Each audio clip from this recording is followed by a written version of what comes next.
Hello everyone, welcome back. आज हम लोग बात करने वाले हैं ऑस्टिन के बारे में, जॉन ऑस्टिन। अब जॉन ऑस्टिन इतने इंपॉर्टेंट क्यों हो जाते हैं ज्यूरिस्प्रूडेंस में, चलिए पहले वो जान लेते हैं। क्योंकि जॉन ऑस्टिन को कहा गया फादर ऑफ इंग्लिश ज्यूरिस्प्रूडेंस, मतलब पिताजी का दर्जा दे दिया ज्यूरिस्प्रूडेंस वालों ने इनको।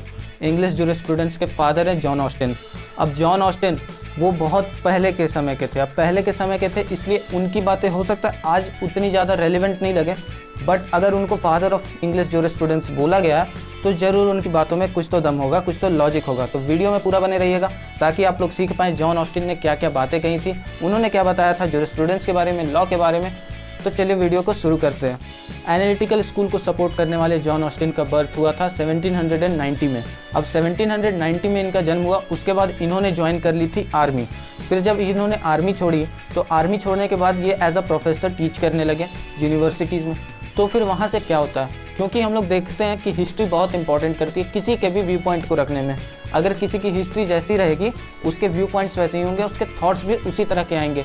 जनरली यही देखा जाता है सारे केसेस में। तो देखते हैं ऑस्टिन के केस में क्या हुआ। क्योंकि मिलिट्री में इन्होंने ज्वाइन किया, इन्होंने आर्म फोर्सेस को ज्वाइन किया था, तो वहाँ क्या होता है, कमांड होता है। उनके सीनियर्स उन्हें कमांड करते हैं, सावधान आगे मुड़ पीछे मुड़, वही उनके लिए लॉ बना रहता है वहाँ पर। तो इस कारण से उनका व्यू पॉइंट वही हो गया कि जो भी चीज़ें लॉ हैं वो मतलब कि कमांड है। फिर वो जैसे ही प्रोफेसर के लाइन पर आए, प्रोफेसर बन गए। तो प्रोफेसर बनने के बाद उन्होंने अपनी बातों को दूसरे जगहों पर पहुंचाना शुरू कर दिया। अब जो उन्होंने बुक लिखी थी उसका नाम था प्रोविंस ऑफ ज्यूरिस्प्रूडेंस डेटरमाइंड। अब प्रोविंस ऑफ ज्यूरिस्प्रूडेंस डेटरमाइंड बहुत ही ज़्यादा फेमस हुई बुक। अब इनके व्यू पॉइंट्स क्या थे, इनके थॉट क्या थे, चलिए वो जान लेते हैं। तो इनका कहना था कि जो लॉ है वो CDS है, command duty and sanction. Command जो होता है वो पॉलिटिकल सुपीरियर देता है अपने पॉलिटिकल इंफीरियर्स को, सॉवरेन। तो सॉवरेन जो कमांड देगा वही होगा वहाँ का लॉ। अब वो लोगों को पसंद आए ना आए वो उनकी मर्जी वहाँ नहीं चलने वाली है, क्योंकि वो कमांड लोगों की ड्यूटी होती है उसे फॉलो करना। अगर उसको फॉलो नहीं करेंगे तो उनके ऊपर लगेंगे सैंक्शंस, और वो जो सैंक्शंस लगेंगे उस कारण से उन लोगों को उसे फॉलो करना होगा, इसलिए वो लॉ बन जाएगा। इन्होंने लॉ को दो तरीके से देखा। पहला तो आपका पॉजिटिव लॉ, जो भी सॉवरेन ने लॉ बनाया, जो भी मैंने बताया। दूसरा होता है पॉजिटिव मोरालिटी। अब जो पॉजिटिव मोरालिटी है इनके हिसाब से वो लॉ है ही नहीं। अब पॉजिटिव मोरालिटी में क्या चीज़ें आती हैं, जैसे कि किसी के घर में चले आ रहे नियम कानून, बहुत पुराने कस्टम्स हो गए, जो इन सभी चीज़ों को इन्होंने कहा ये सारे पॉजिटिव मोरालिटी है, जो कि मोरल ऑफ द सोसाइटी पे डिपेंड करती है, इसलिए वो सारे लॉ नहीं है।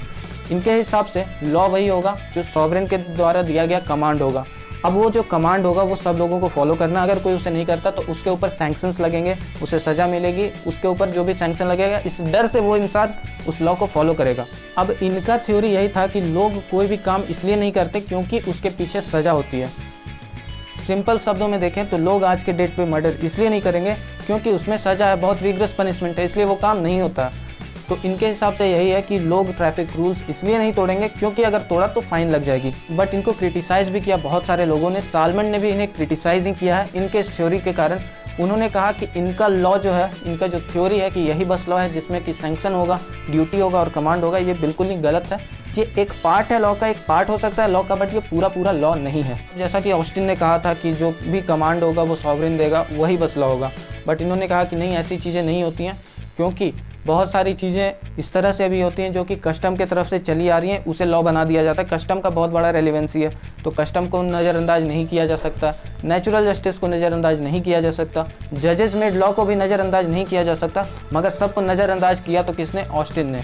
अब इसमें उनकी गलती भी नहीं है, क्योंकि उनका जो टाइम पीरियड था, उनका जो हिस्ट्री था, वो उन्हें यही सिखाता था और उन्होंने यही बातें बोली। और उनकी बुक और उनकी थ्योरी बहुत ज़्यादा फेमस हुई थी उस टाइम पर, इसलिए उन्हें कह दिया गया था फादर ऑफ इंग्लिश ज्यूरिस्प्रूडेंस। अब ऑस्टिन ने एक चीज़ बताई थी, जैसे कि इंटरनेशनल लॉ को उन्होंने कहा कि वो कोई भी लॉ नहीं है क्योंकि उसमें सैंक्शन नहीं है। बट ऐसा नहीं है, उसमें भी अब सैंक्शंस हो गए हैं, सैंक्शंस आ गए हैं इंटरनेशनल लॉ में भी। अब इंटरनेशनल लॉ भी एक लॉ है, वो एक प्रॉपर लॉ है, उसमें भी सैंक्शन है। अब ऐसा तो ज़रूरी है नहीं कि जिस चीज़ में सैंक्शन नहीं होगा वो लॉ नहीं होगा। अब फंडामेंटल राइट्स को देखें, राइट टू स्पीच है। अब कोई उसे एक्सरसाइज नहीं कर रहा, नहीं करना चाहता, तो क्या उसे सैंक्शन हो जाएगा, उसे सज़ा मिल जाएगी? नहीं। ऐसे भी लॉ होते हैं जिसमें आपको छूट मिली होती है, आप उसको यूज़ करो ना करो, वो आपके डिस्क्रिप्शन पे डिपेंड करता है। बट ऑस्टिन का यही कहना था कि जो भी लॉ होंगे उनके पीछे सैंक्शन बैकिंग होगा, उसका बैकिंग सैंक्शन नहीं होगा, बैकअप होगा वो सैंक्शन से। तो सैंक्शन सैंक्शन सैंक्शन, ऑस्टिन का यही कहना था कि जहाँ पर भी लॉ होगा वहाँ पर वो लॉ सॉवरेन की तरफ से दिया जाएगा और उसके पीछे होगा तो बस सैंक्शन। ऑस्टिन ने एनालिटिकल स्कूल के लिए बहुत बड़ा कंट्रीब्यूशन दिया था, इसलिए इन्होंने ये दर्जा प्राप्त किया, इनकी थ्योरी इसलिए इतनी फेमस हुई।